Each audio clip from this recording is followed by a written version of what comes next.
Hey guys, it's Makenzie and welcome to Equine Slammed. Today for our video I'm going to be doing a kind of tutorial on how to clean your paddock boots. And paddock boots are just the little short boots right here. But yeah, so without further ado, let's just jump right into this video.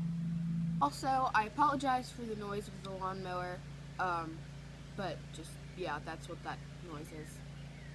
So what you'll need first is some sponges and some cleaner, whether that be just some soapy water from your kitchen or preferably some saddle cleaner.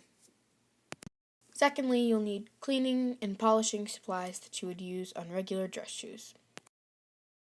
Next, you'll need an old rag or t-shirt that you can use to get polish on. Finally, you're obviously going to need some dirty paddock boots.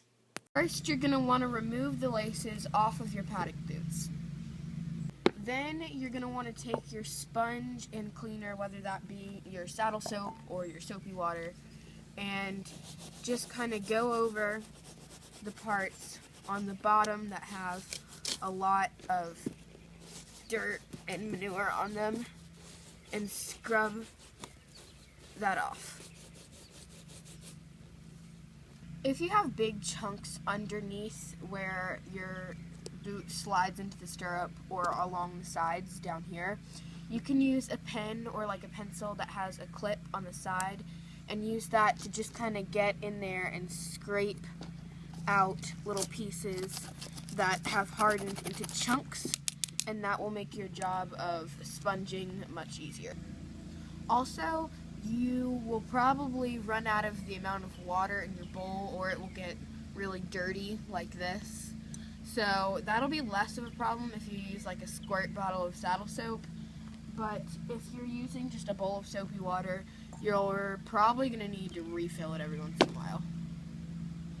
This is them after just cleaning, but now we'll get into polishing and other optional steps. Now I would recommend that while you do the rest of the steps, you take your shoelaces and soak them in a bowl of hot soapy water. Now my boots are brown, so I'm using a brown leather polish on a sponge. Now you scrub it all over your boots and make sure to get into the little cracks over by where your laces are and on the backs where your boots tend to bend so that you're sure that there's no patches when you're done. Then I like to make sure that there's no leftover polish or dirt that got on there from the wind by just rubbing it over with a brush. And I go along the bottom too with a smaller brush to make sure that there's no dirt in there before I seal it all in. Now this stuff is amazing. It's like an oil that you get into your boots to get them like renourished. So then you take your old rag or t-shirt and rub it on the leather conditioner / oil and get it all over, including those cracks we talked about before.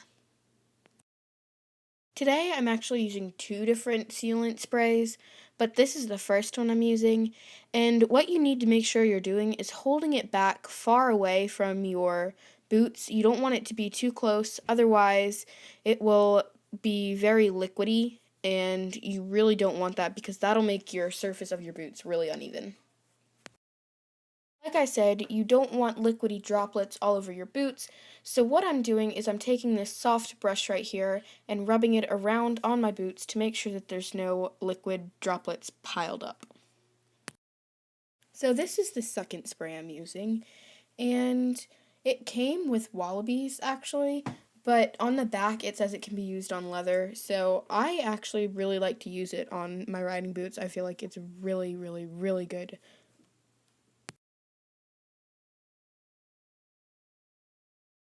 Now again, I'm using that same soft brush to scrub off any excess and even out so that it doesn't form into droplets. So these are your finished product. I hope you guys enjoyed this video, and this is great for like a once a month thing or before a casual show, and a lot of these things are optional, so you really don't have to do all of the polishing and stuff if that's not what you want to do, or if you don't have the supplies and you don't want to go out and buy them. That is perfectly fine. You can skip a lot of that, actually. Also, one more thing. Before doing different steps, especially when it comes to the end when you're sealing in with your sprays and protectors, and between putting on shiners and actual coloring polish, make sure you wait for them to dry completely. If they are not completely dry, it will blend and it will not work and it will erase past steps. So that is just kind of a disclaimer. Anyway, I hope you guys enjoyed this video. Make sure to subscribe and comment and do all that good stuff. And likes. Everybody likes. Whoa, that did not sound right.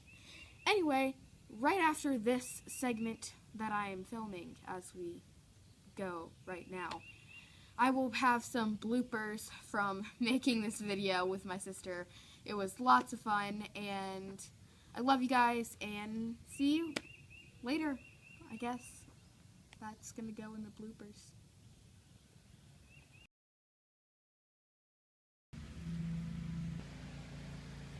Also, I apologize. Hands are not stable.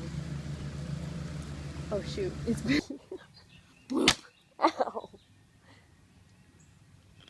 Oh, I never even used this. Yeah, you did. Bye, guys.